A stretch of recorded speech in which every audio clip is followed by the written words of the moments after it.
Интересна изложба за историята на малко познатите у нас малоазийски българи можете да видите в Народната библиотека Свети Кирил и Методий.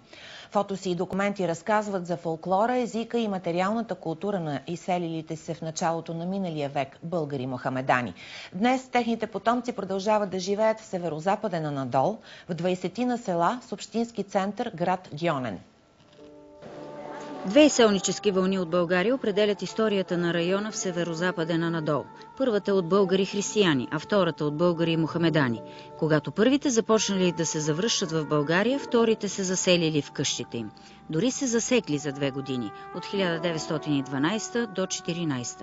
И до днес има свидетелства за това. Джамиите в няколко села, включително и в най-голямото Коджа Бунар, са построени с каменните блокове на старите църкви.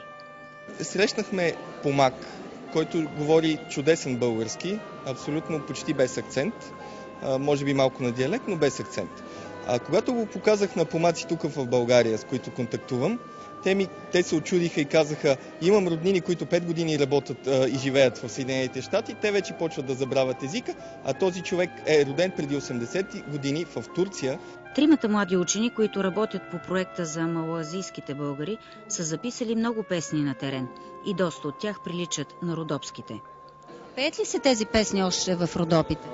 Да, значи много от тях, варианти са записвани от романска и от много наши фолклористи, да речем в периода до към 60-те години. Независимо, че някои от по-старите хора в селата са запазили езика на предците си, днес те се определят като помаци, а говора си като помачки. Първото българско село в Анадола, за което има писмени сведения от началото на 19 век, е Късдервент, на български Момин проход.